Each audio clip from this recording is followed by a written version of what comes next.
Taong 2017 nang ipakita sa publiko ang social media sensation na si Marlo Arizala at ang kanyang bagong itsura bilang si Sander Ford. Sumailalim si Marlo sa plastic surgery at ipinaayos ang kanyang ilong, baba, labi, ngipin at kilay. Unang nakilala si Marlo bilang miyembro ng #5, isang grupo ng kabataang entertainers na pumatok noon sa social media.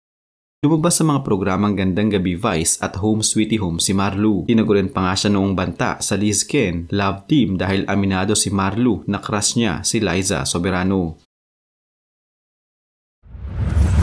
Noong taong 2020, umali ng batikos mula sa ilang miyembro ng LGBTQIA+ ang retokadong internet sensation sa paglantad niya bilang isa umanong bisexual. Inamin niya ito sa kanyang Instagram post, ang kanyang tunay na sexual orientation.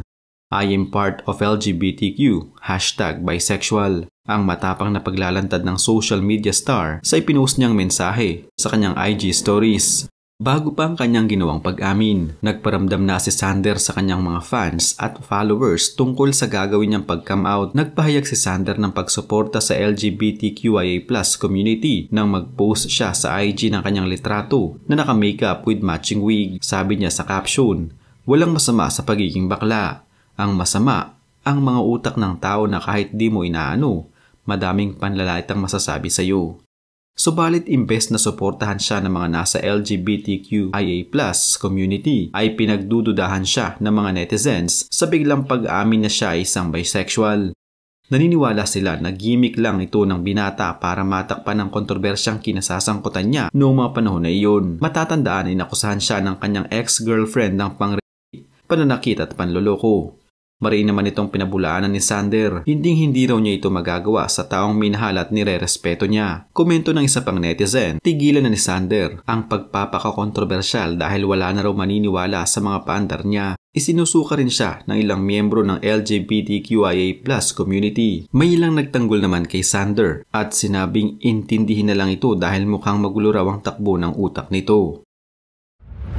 Noong Martes ng gabi, 22 ng Desyembre 2020, si Sander Ford, sa bisa ng warrant of arrest sa kasong isinampa ng kanyang dating girlfriend, inaresto siya sa Pasig na kanya ring inilahad sa nasabing live video noon.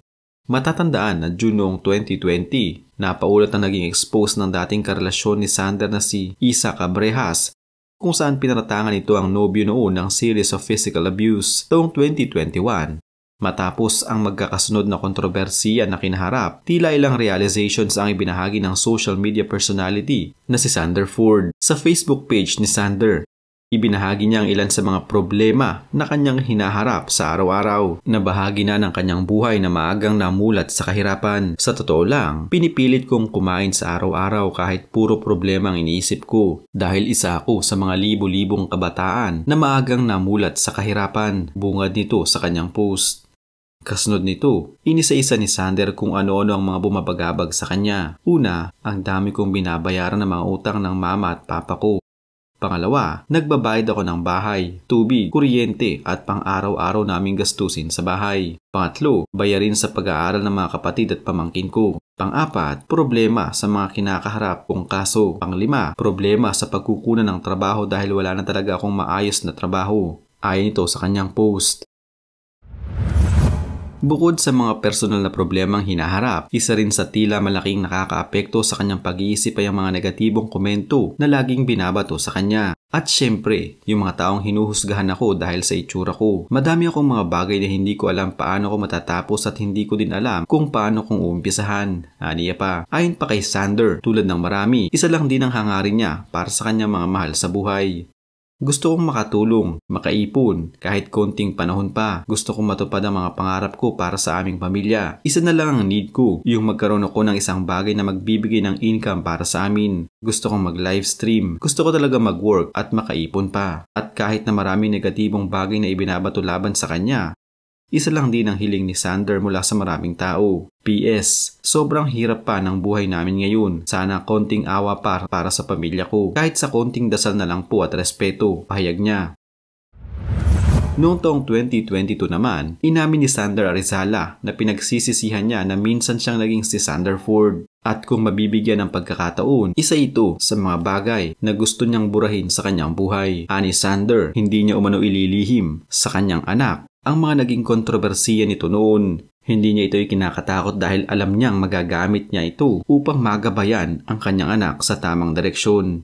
Ani pa ni Sander, naniniwala siyang kaya niyang maipaliwanag sa kanyang anak ang lahat lalo pa ngayon na nahanap na umano niya ang tamang landas. Wala na rin umano siyang panahon na bigyan pa ng pansin ang komento ng ibang tao dahil pamilya niya ang focus niya ngayon sa buhay. Inamin naman ni Sander na marami siyang natatanggap na panghusga mula sa ibang tao. Nang tanungin kung ano ang biggest regret niya sa buhay, pag-amin ni Sander, ito yung muna ang pagpapalit niya ng imahe bilang Sander Arizala. Siguro yung biggest regret ko, yung sumikat ako as Sander Ford. Yun yung gusto kong balikan, tapos gusto kong gawin. Tanggalin lahat ng mga dapat di ko ginagawa. Immature, walang respeto. Kasi syempre hindi ako marunong magsalita ng po at opo dati. And then yung pagiging pasaway, tapos yung pagiging magastos. Napakagastos ako noon. As in maluha ko dati sa sarili ko. Yun yung mga gusto kong iwanan noon na pinagsisisihan ko, ani Sander. Noong taong 2023, marami ang naawa sa social media personality na si Sander Ford dahil sa nangyari sa binyag ng kanyang panganay na anak na si Ceres Tisaya. Naglabas kasi siya ng sama ng loob sa pamamagitan ng kanyang Instagram account sa mga taong malalapit at importante sa kanya, ngunit hindi raw dumating sa binyag ng anak. Nagsumbong si Sander sa kanyang mga IG followers sa hindi pagsipot ng mga inimbitahan nila para saksihan sana ang napakahalagang araw sa buhay ng kanyang anak.